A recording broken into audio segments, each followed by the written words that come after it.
नमस्कार, सरिताज रेसिपीमध्ये तुमचं सगळ्यांचं स्वागत आहे। आज आपण कैरीची भाजी बनवणार आहोत। त्यासाठी मी ते कैरी घेऊन घेतलेली आहे, ती स्वच्छ धुवून घेतली आहे। आता तिला कट करून घेणार आहे। पाहू शकता मी अशा पद्धतीने कैरी कट करून घेतलेली आहे। आता मी गॅसवर एक कढई ठेवली आहे, त्यात थोडंसं पाणी टाकून घेतलेलं आहे आणि त्या पाण्यात आपल्याला ही कैरी 5 मिनिटं वाफवून घ्यायची आहे। पाहू शकता 5 मिनिटं झालेली आहेत। खूप छान अशा आपल्या कैऱ्या वाफलेल्या आहेत।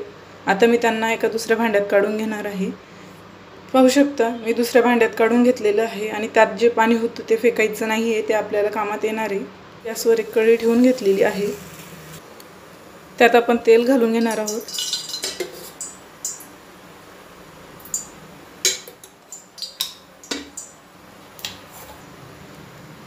आता मी याच्यात मोहरी टाकून घेणार आहे।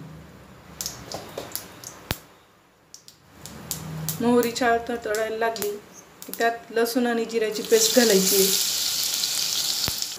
पाहू शकता आपले लसूण आणि खूप छान असे भाजले गेले। आता त्यात मी थोडीशी बडीशोप घातली आहे।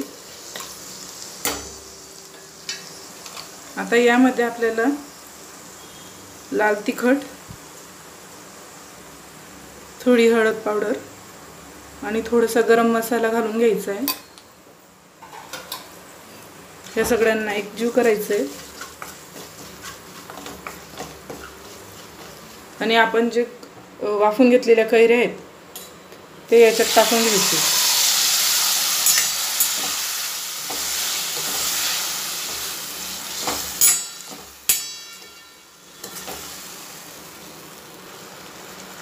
अशा पद्धतीने कैरीची भाजी केल्याने खूप पटकन होते।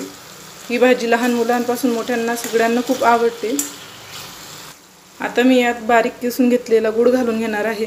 गूळ हा तुमच्या चवीनुसार घाला, म्हणजे तुम्हाला जास्त गोड आवडत असेल तर जास्त घाला, कमी गोड आवडत असेल तर कमी टाका। आता याला एक व्यवस्थित मिक्स करून घेणार आहे।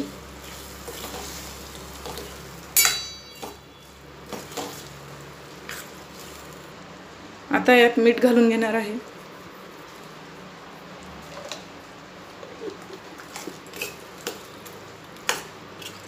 आता या भाजीला आपल्याला फक्त गूळ वितळेपर्यंत शिजवून घ्यायची आहे। तुम्हाला जर माझी रेसिपी आवडत असेल तर माझ्या चॅनलला नक्की सबस्क्राईब करा, माझ्या व्हिडिओजला लाईक करा, शेअर करा आणि कमेंट करून मला नक्की सांगा की ही भाजी कशी झाली। आपली कैरीची भाजी रेडी आहे।